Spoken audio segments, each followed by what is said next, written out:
ঠিক আজকের দিনে শুভ অক্ষয় তৃতীয়ার দিনে কৃষ্ণ দ্রব্যান বেদব্যাস ঠাকুর 1,00,000 শ্লোক, কি দিনটি দেখুন আজকে, 1,00,000 শ্লোক সম্মাপ্রাস আশ্রমে বসে। নামটি কি বললাম বাবা?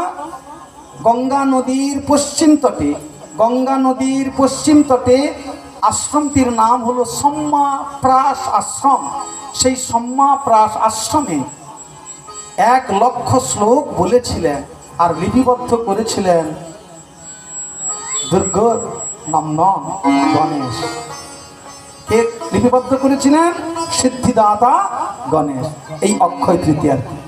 তাহলে এমন করে গীতাকে সাজিয়েছিলেন কৃষ্ণ দ্রব্যান বেদব্যাস ঠাকুর। তার মানে নাটক লিখেছিলেন, যেমন যাত্রার বই লেখা হয়, তেমন সেই গ্রন্থটুকু হলো গীতা।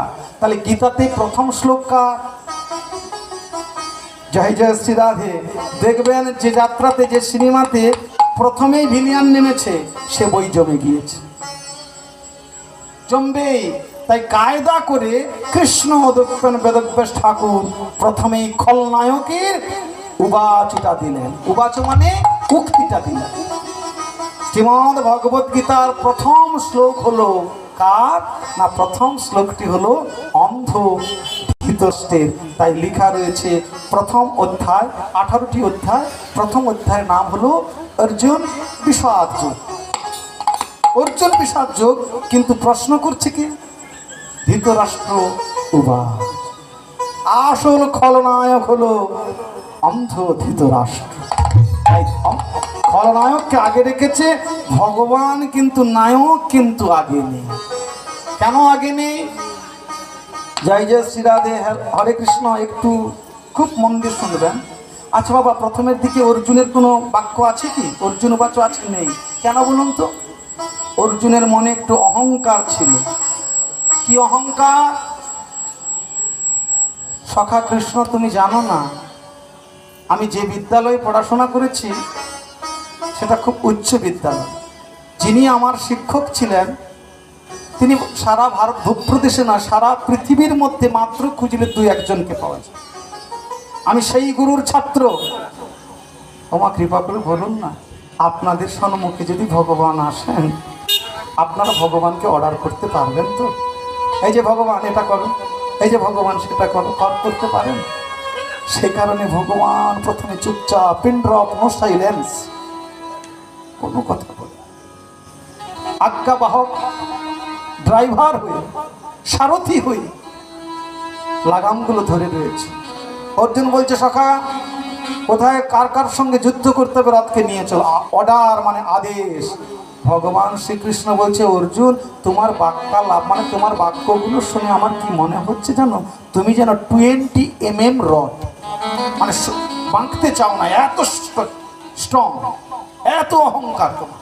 কারণ তোমার বিদ্যালয়টা ভালো ছিল, আর তুমি যেখানে অস্ত্রবিদ্যা শিখেছিলে, তিনি ব্রাহ্মণ দ্রোণাচার্য, পরশুরামের শিষ্য, স্বয়ং ভগবানের শিষ্য, তাই তোমার এত অহংকার।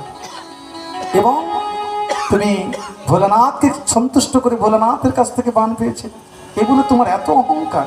ঠিক আছে, দেখি তোমার অহংকার কোথায় থাকে। ভগবান সেই রথটাকে নিয়ে এসে যখন সবার সম্মুখে রাখলেন, অর্জুনকে বললেন, সখা দর্শন করো, পিতামহ ভীষ্ম, তোমার গুরু দ্রোণাচার্য, শল্যরাজ, শকুনি, দুর্যোধন, দুঃশাসন, মহারথী, এমন করে রথী মহারথীদের সঙ্গে তোমার যুদ্ধ করতে হবে। এবার দেখুন মা, যে এতক্ষণ 20 mm মানে 20 সেন্টিমিটার মোটা এত রডের স্ট্রং যেরকম অর্জুন তখন সেরকম। যখন সবাইকে দেখলো, সেই মায়ার অনলে পড়ে সেই 20 mm রডটা একেবারে মুচকে দুমকে দেয়। ভালো করে দেখুন, তাই বলুন না। যখন সবাইকে দেখলো, মানে মায়ার অনল মানে আগুনে ওই 20 mm রডটা যখন পড়ে গেল, প্রেম সে বলো, সেই রডটা একেবারে গলে গেল। বলছি, সখা আমার আর গান্ডীব হাতে থাকছে না, থরথর করে কাঁপছে। বলছে, কেন সখা?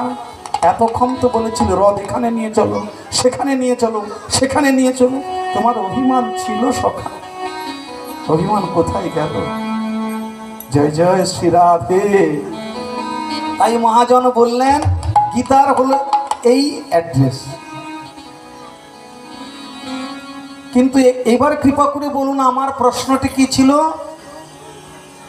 সনাতন ধর্মের পূর্ণরূপে ধর্মীয় গ্রন্থের নাম কি? পূর্ণরূপে।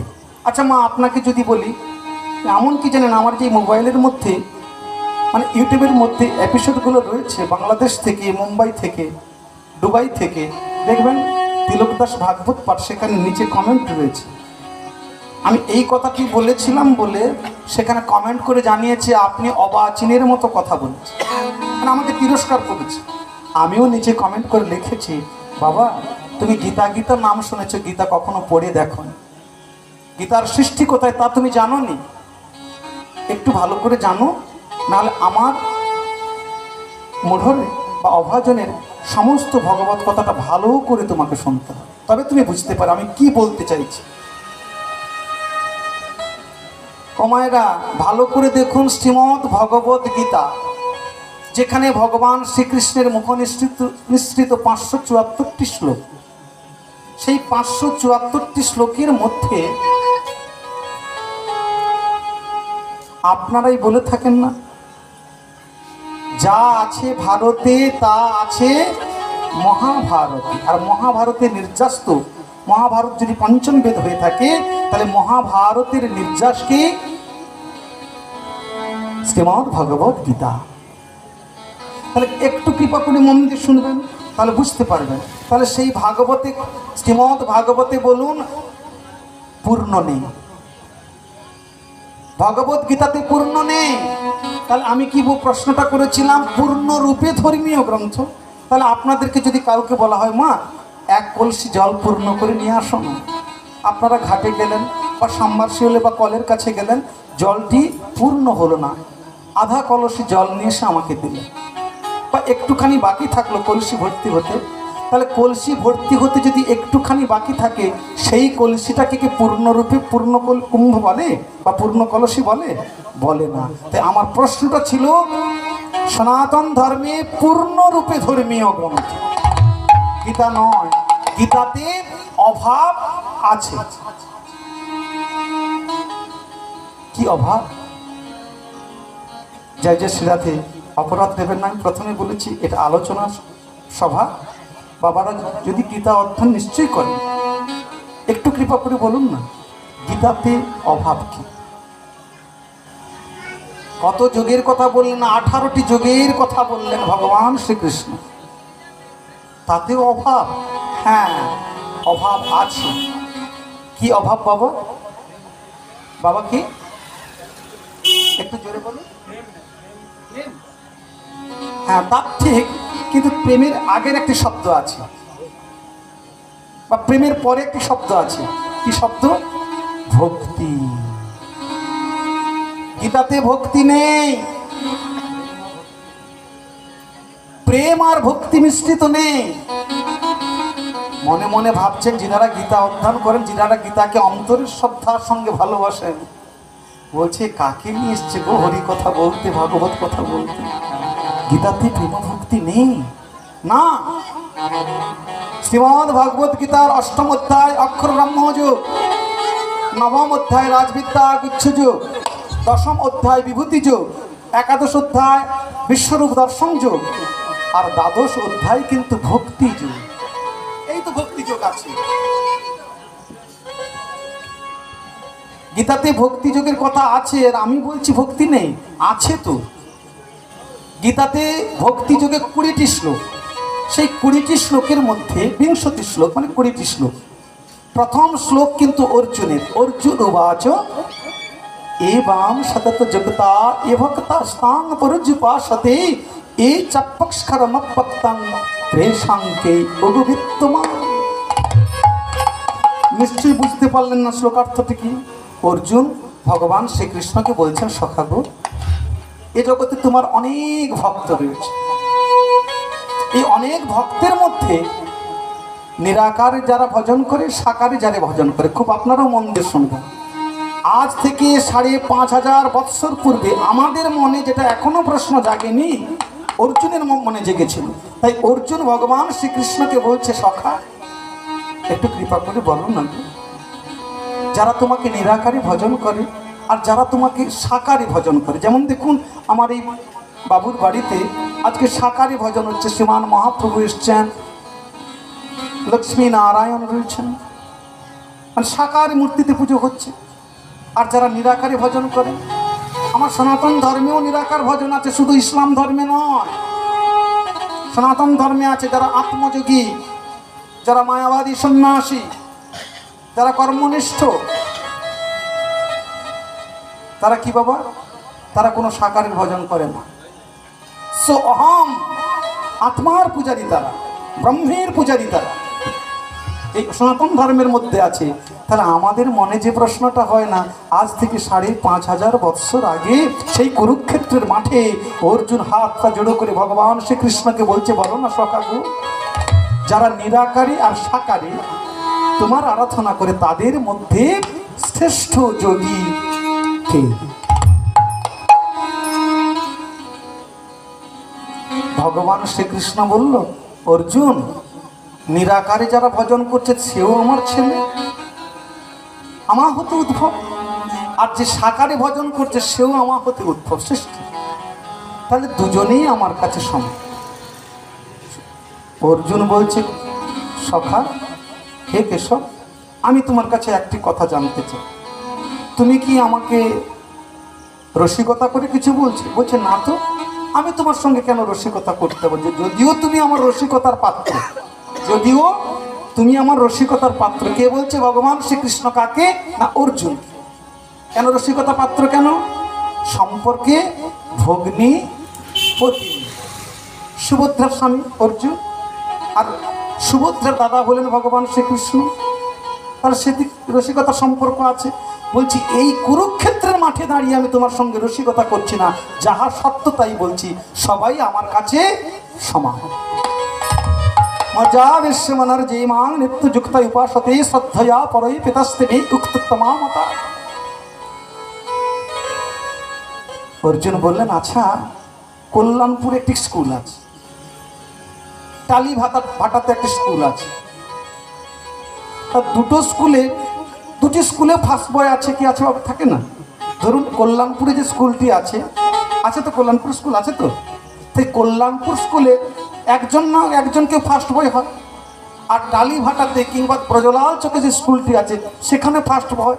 তুমি সেই রকম উত্তরটি দিবে, কল্যাণপুর স্কুলেও ফার্স্ট বয় ছেলে আছে, আর ব্রজলাল চকেও ফার্স্ট বয় ছেলে আছে, হলদিয়াতেও আছে। আমি সেটা বলি না সখা, আমি বলতে চাইছি সর্বশ্রেষ্ঠ কে? তোমার কোন ভক্ত? ভগবান এবার শোনো অর্জুন, অদৃষ্টা সর্বভূতানাং মৈত্র করুণ এবচ নির্মম নিরঅহংকার সম দুঃখ সুখ কমি। কৃষ্ণ ভক্ত কি অত সোজা নাকি?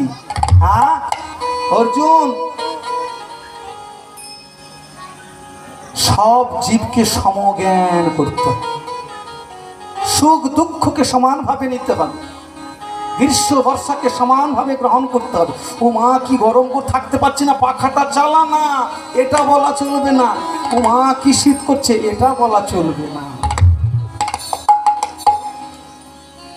अथो चित्तं समाधातु नाश्लकसि मयि स्थिरं।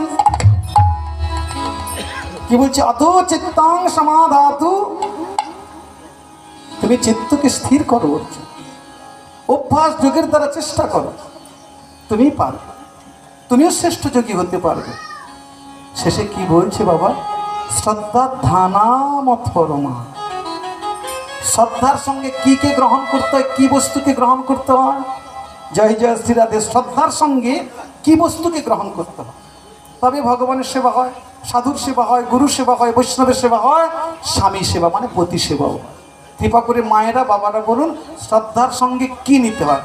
যেমন ধরুন ভগবানের পুজো করতে গেলে যদি পুষ্প থালি নেন, পুষ্প থালির উপরে পুষ্প নিতে হবে, তাহলে শ্রদ্ধা থালিতে কি ভরতে হবে? শ্রদ্ধার থালিতে শ্রদ্ধার ধানামত পরমা, সেই শ্রদ্ধার থালিতে কি গ্রহণ করলে ভগবান প্রসন্ন হবে? এটি কিন্তু ভগবান অর্জুনকে বললেন না। নামটি হলো ভক্তিযোগ, হেডলাইনে দিলেন ভক্তিযোগ, কিন্তু শ্রদ্ধার পাত্রে কি নিলে তুমি শ্রেষ্ঠ যোগী হবে সে কথা বললেন না। এটুকু হলো গীতার অভাব। শ্রদ্ধার পাত্রে কি ভরতে হয় না? ভক্তি। এখানে বললেন শ্রদ্ধা ধ্যানামত পরম, যে শ্রদ্ধাশীল চিত্তে ইঙ্গিত করে গেলেন, ড্যাশ দিয়ে। আর বলবো না, এবার তোমাকে খুঁজে নিতে হবে। এবার কৃপা করে বলুন তো মায়েরা, গীতাতে কিসের অভাব?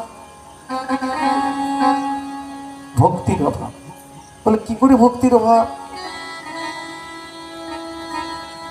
মহাভারতে কিংবা গীতাতে যিনারা গীতা নিত্য কিংবা গীতাটা অধ্যয়ন করেছেন, পুরো গীতা অধ্যয়ন করেছেন, একটু হাত তুলুন তো বাবা, যে সম্পূর্ণ গীতা পাঠ করেছেন বা পাঠ করেন, একটু হাত তুলুন। আসলে করেন, হয়তো কেউ তুলছেন।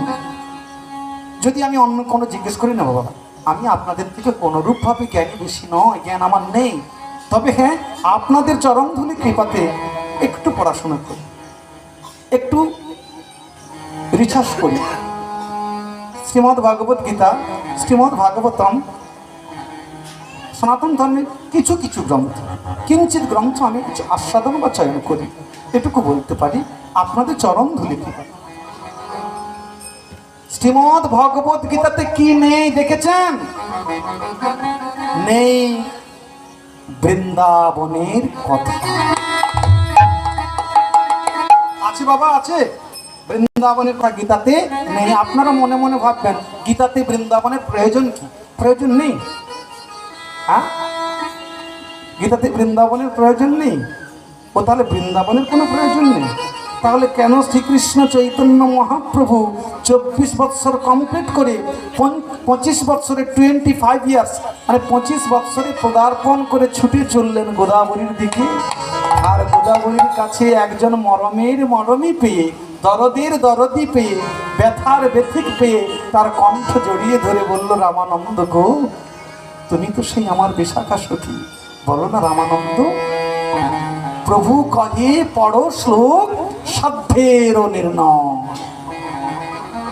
শ্রীকৃষ্ণ চৈতন্য মহাপ্রভু জিজ্ঞাসা করছেন আমাদের জন্য, আর আমরা বলতে পারি কখনো গীতাতে বৃন্দাবনের প্রয়োজন নেই?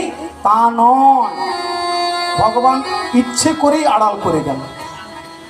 কেন? জয় জয় শ্রী রাধে ও মায়েরা, এই যে আমাদের তীর্থস্থান হলো 4টি, ধাম হলো কটি বাবা? কটি মা? 4টি ধাম। কি কি? পুরী ধাম, আর হ্যাঁ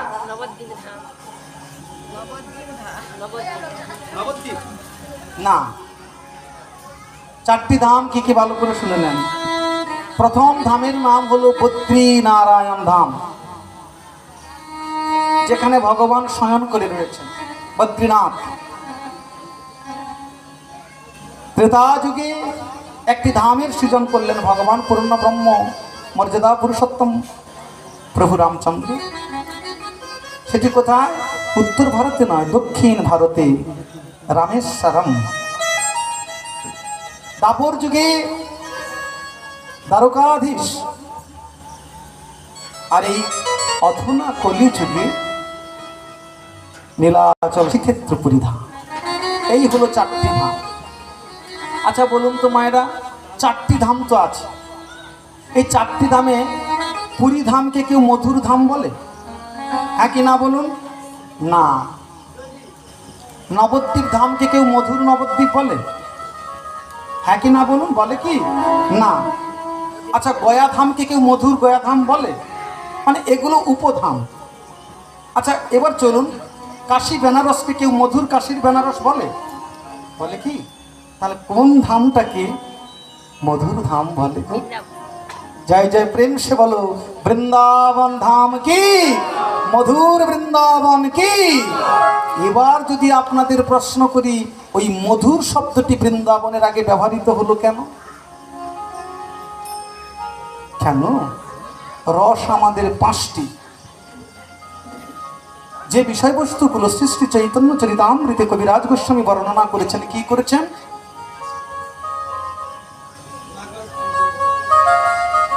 পাঁচটি রস কি মা? শান্ত, দাস্য, সখ্য, বাৎসল্য, কি মা? হ্যাঁ। তাহলে পাঁচটি রসের মধ্যে কোন জায়গাতে প্রভু মধুর রসের লীলা করেন। মধুর রসটা কেমন? ওই মধুর মতো, মানে মৌচাকে যে মধু থাকে সেরকম? হ্যাঁ, সেরকম আস্বাদন করতে হলে খুব ভালো, আবার বেশি খেলে গায়ের চুলকানি বেড়ে যাবে। প্রেম সে বলো রাধে রাধে।